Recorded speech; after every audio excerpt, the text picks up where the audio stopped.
किस तरह जलमग्न होती हैं बस्तियां। मैं बेतवा नदी के पास अभी दैनिक मधुकर एक्सप्रेस की मौजूद थी। यहाँ पर पूरी तरह हालांकि कॉलोनियाँ बनी, कुछ मकान बने। खास बात है कि बेतवा नदी के पास का जो ग्रीन बेल्ट वाला एरिया होता है उस पर भी टाउनशिप बनी। यही कारण है कि जब बेतवा नदी के हिस्से को भी कॉलोनाइजरों ने कॉलोनी के रूप में तब्दील कर दिया, और यही कारण है कि बेतवा का लगातार पानी का रुका हुआ। मैं पीछे की बस्तियाँ दिखा रहा हूँ, यहाँ पर पूरी तरह जलमग्न है। ये आप जो देख रहे हैं सामने की बस्तियाँ पूरी तरह जलमग्न है। ये देखिए आप, यहाँ पर ये टाउनशिप बनी। टाउनशिप के बाद पानी का बड़ी तादाद में रुका हुआ।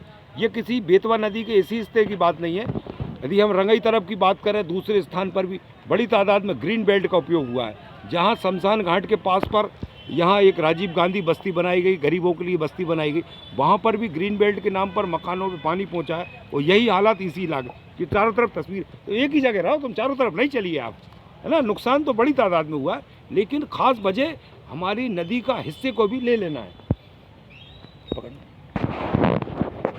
यदि ग्रीन बेल्ट की ज़मीन का दुरुपयोग नहीं होता तो शायद इतनी बड़ी तादाद में नुकसान भी नहीं होता, क्योंकि उस ज़मीन का उपयोग हुआ बेतवा नदी के हिस्से के चारों तरफ के हिस्से पर टाउनशिप कर दी गई बेवजह तरीके के। न कि टीएनसी पे अनुमति हुई, टीएनसीपी की अनुमति के बाद भी बगैर अनुमति के मकान बने हैं। यही कारण है कि बेतवा ने अपना, जब बेतवा की ज़मीन का हिस्सा छीना गया तो बेतवा ने अपना रौद्र रूप भी दिखाया।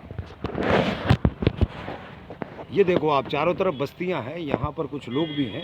ये आप नुकसान भी देख रहे हैं। तो ख़ास तौर पे नुकसान की वजह ये है कि बेतवा नदी के पास के हिस्से में सैकड़ों की तादाद में मकान बना दिए गए। टाउनशिप किसने बनाई, कौन कॉलोनाइजर है, ये बाद में सवाल खड़ा होगा।